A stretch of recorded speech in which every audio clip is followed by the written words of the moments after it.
Balade-T, le podcast qui vous permet d'explorer votre monde intérieur. Je suis Dimitri Kakouros, médecin psychiatre, formé en thérapie comportementale et cognitive, ainsi qu'à l'hypnose ericksonienne, et auteur du livre Manuel pour se libérer de l'emprise du stress, publié aux éditions Erol. Prendre des décisions importantes, ressentir des émotions qui nous submergent, traverser des moments de vie difficiles, gérer ses relations avec les autres, sont autant de défis qui traversent notre quotidien et nous laissent parfois démunis. Dans ce podcast, je vous propose de partager mon expérience de thérapeute et de prendre de la hauteur sur ces différents sentiers. Bonne balade! Lors du dernier épisode, nous avons pu explorer les différents enjeux autour de la gentillesse. Nous avons pu voir la rapidité avec laquelle nous tous pouvons rester dans de la peur, de la honte ou de la culpabilité, et ainsi ne pas être vraiment gentil à juste titre. À l'inverse, nous avons également évoqué d'autres situations. Des situations qui comptent, des situations où être gentil est important, voire même primordial. Nous avons également pu évoquer la vulnérabilité qui découle intrinsèquement de la gentillesse, car oui, lorsque nous sommes gentils, nous nous mettons dans une position où l'on peut se faire attaquer et également trahir. Enfin, une partie importante correspond au coût de la gentillesse, car il s'agit d'un acte qui prend de l'énergie et qui doit, de ce fait, en valoir vraiment la peine. Pour un rappel plus précis sur chacun de ces éléments, je vous invite à écouter à nouveau le premier épisode concernant ce sujet. Si je vous parle de tout ça de manière synthétique, c'est parce qu'aujourd'hui, je vais vous proposer de le tester, de le mettre en pratique. Pour moi, la mise en pratique est primordiale. Réfléchir sur un point, c'est bien, mais le mettre en place, c'est mieux. L'image que j'en ai, c'est celle de la cuisine. C'est super d'avoir les compétences pour faire quelque chose de très bon, mais si on ne fait finalement pas le plat, ce sera relativement peu utile ou en tout cas avec relativement peu de conséquences, que ce soit sur vous ou les autres. Dans ce contexte, nous allons tester aujourd'hui 2 situations pratiques où vous pourriez vous questionner sur la gentillesse, sur ce que vous avez mis en place, sur ce qu'elle représente pour vous de manière juste ou, au contraire, plutôt inadaptée. Et enfin, sur les différentes conséquences et répercussions qu'elle peut occasionner. En somme, aujourd'hui, on fait un premier essai de recette et on voit ce que ça donne. Et l'image de la recette est importante car, comme toute recette, on ne la réussit pas forcément du premier coup. On peut se rendre compte finalement que le mauvais trajet a été emprunté et finalement, c'est pas grave. Je vais donc pour commencer vous proposer de vous installer confortablement dans un endroit calme et de prévoir une dizaine de minutes idéalement avec, si possible, de quoi noter, que ce soit sur une feuille ou sur votre téléphone. Une fois que vous êtes prêt ou prête, vous allez juste prendre le temps d'effectuer 3 inspirations par le nez et 3 expirations par la bouche.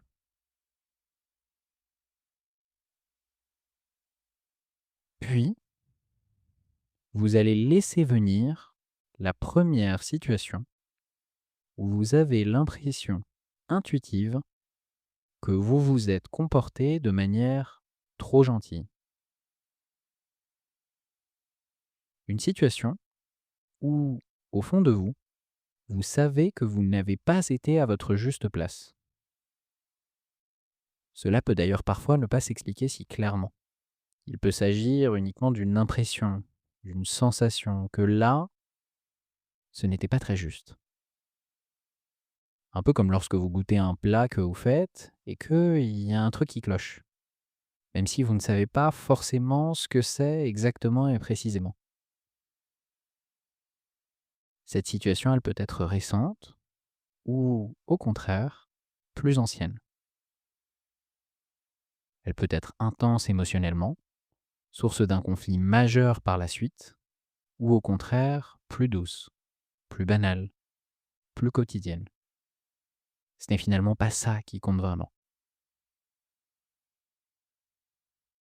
Et une fois que vous avez cette situation, tout en prenant le temps, tout en prenant quelques instants pour ça, je vais vous laisser noter 2 ou 3 mots qui la résument pour bien l'avoir en tête à l'avenir et même plus précisément, en fait, dans les jours qui viennent. Pour vous donner quelques exemples, ça peut être un service qu'on a rendu à un collègue, un soutien apporté dans le couple, un accord avec son enfant ou encore un ami. Bref, il n'y a pas de bonne ou de mauvaise décision. C'est plus un ressenti et c'est vraiment ça qui va nous guider aujourd'hui pour décider.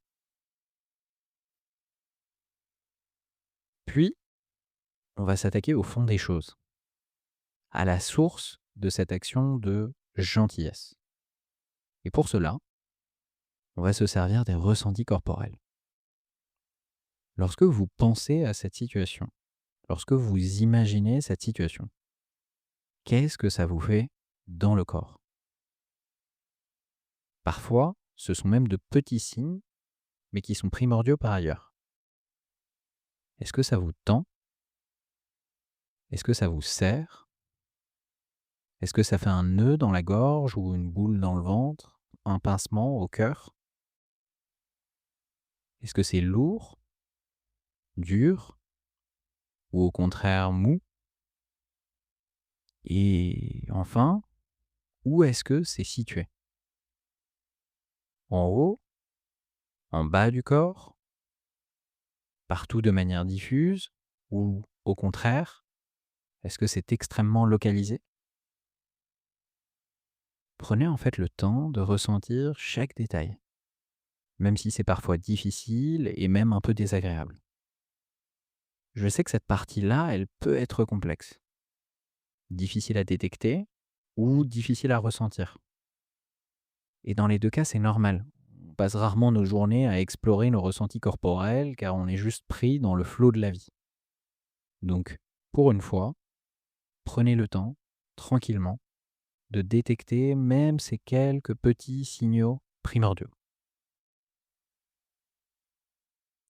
Pourquoi ce moment lié aux sensations corporelles, il est important? Parce que c'est une boussole intérieure qui va nous guider vers le but de nos actes. Ce que je veux dire par là, c'est que si on est franc, honnête et en même temps intuitif, on trouvera mieux pourquoi on a agi de la sorte.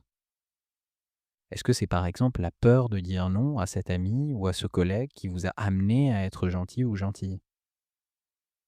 Est-ce que c'est la culpabilité d'un service que ce proche vous avait déjà rendu et que du coup, vous ne pouviez pas faire autrement? Est-ce que c'est la peur des répercussions que cela pourrait avoir, comme un rejet ou un abandon de la part de l'autre? Prenez en fait le temps de revenir à la source et lorsque ce sera plus clair, je vous laisse le noter également. Vous aurez ainsi la situation et une des raisons principales, majeures, pour lesquelles vous avez agi de la sorte. Puis, une fois que vous avez détecté cet élément, vient la dernière question pour cette situation, associée à cette situation. Cette question, elle est difficile, c'est: est-ce que ça vous va? Est-ce que ça vous va d'avoir agi avec cette sorte de gentillesse? Ce service, ce soutien, cet accord que vous avez donné, est-ce qu'il vous va? Et s'il ne vous convient pas, qu'auriez-vous aimé faire autrement? Parfois, on aurait aimé finalement refuser, car on n'était pas disponible physiquement et psychiquement. Parfois, on aurait aimé refuser car ce n'était pas en accord avec nos valeurs. Parfois, on aurait aimé refuser, car la forme utilisée par l'autre personne, la manière dont il l'a dit, la manière dont il l'a exprimé, ne nous convenait pas. Mais en pratique, qu'auriez-vous fait autrement? Qu'est-ce que ça aurait changé si on pouvait rejouer le match, si on pouvait rejouer la partie d'échecs?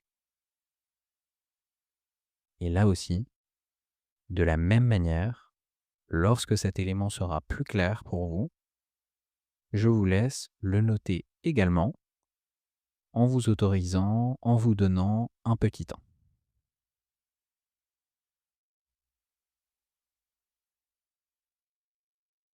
Puis, lorsque vous sentez que c'est bon, et uniquement à ce moment-là, vous allez à nouveau prendre 3 grandes inspirations par le nez et 3 grandes expirations par la bouche.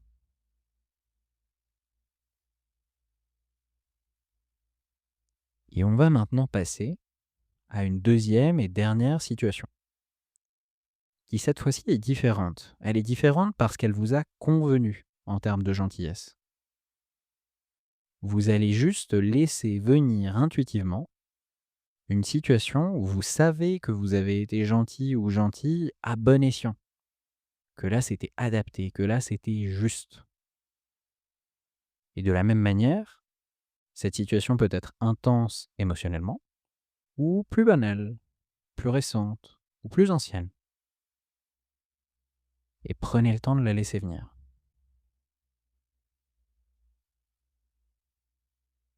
Et une fois que vous l'avez, vous allez juste, de la même manière, prendre le temps de la noter en quelques mots comme pour la résumer, comme pour faire une sorte de rappel.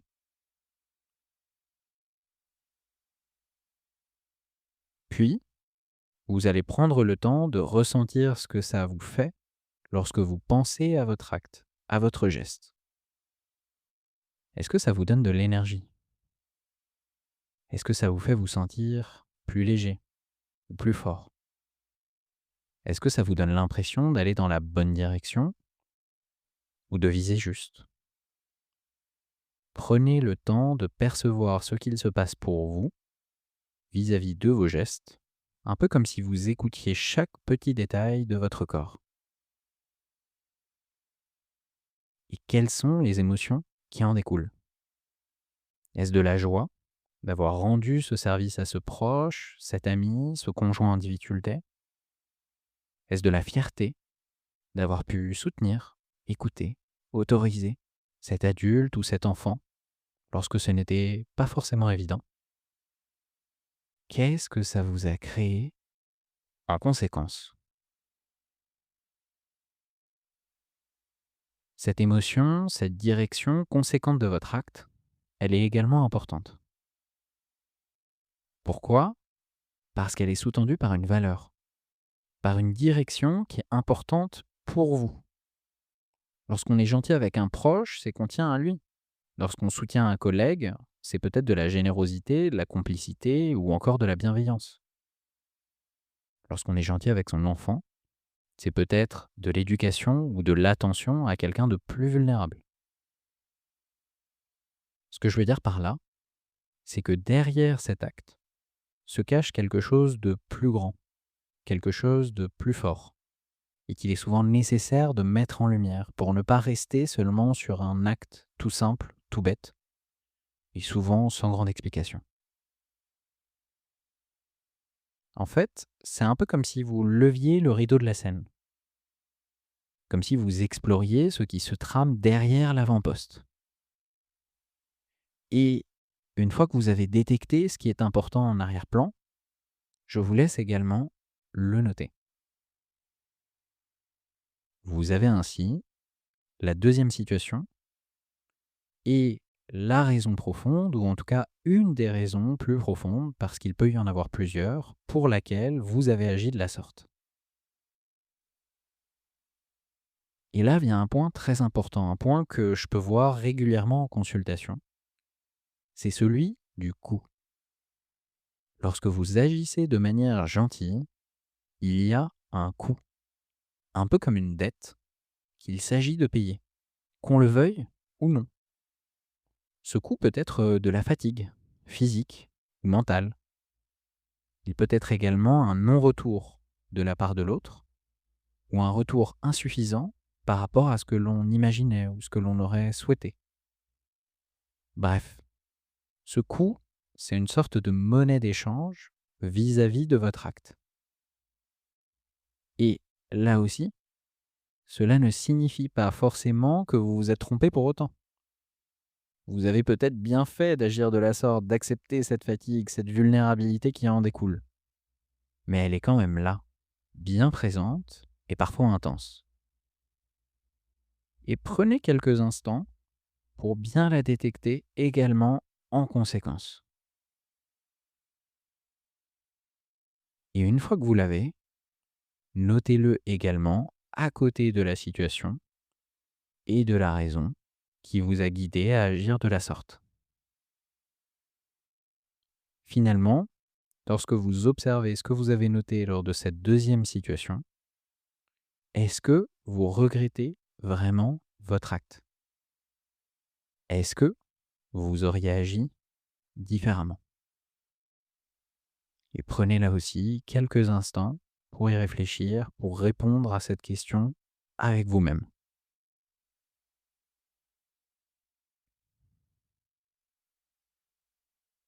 Puis, vous allez à nouveau prendre 3 grandes inspirations par le nez et 3 grandes expirations par la bouche et vous allez observer.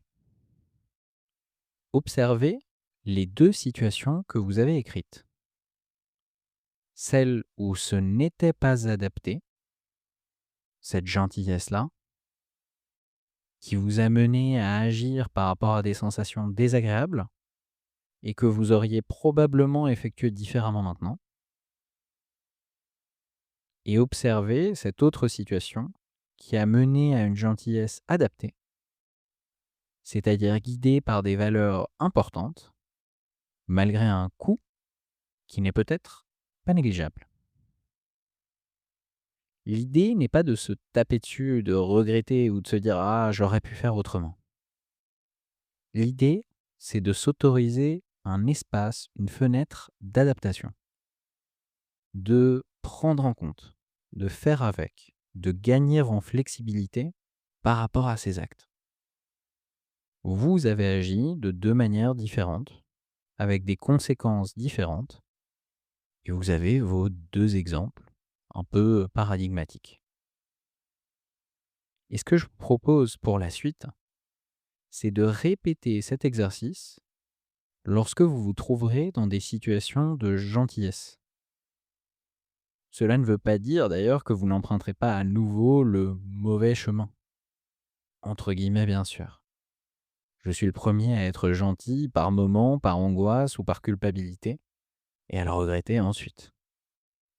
L'idée est juste de s'autoriser à prendre du recul pour que petit à petit, ça devienne un peu moins fréquent, ou en tout cas, de mieux se rendre compte du pourquoi et du comment nous avons agi de la sorte. Tout cela, bien entendu, avec une bonne dose de bienveillance. Nous construisons chacun à notre rythme et avec notre temporalité. Et d'ailleurs, c'est juste très bien comme ça. En tout cas, j'espère que cet exercice pratique vous a plu, qu'il vous a permis de mieux mettre en place la gentillesse au quotidien de manière adaptée pour vous. Si cet épisode vous a plu, n'hésitez pas à l'évaluer, à vous abonner ou encore à laisser des commentaires.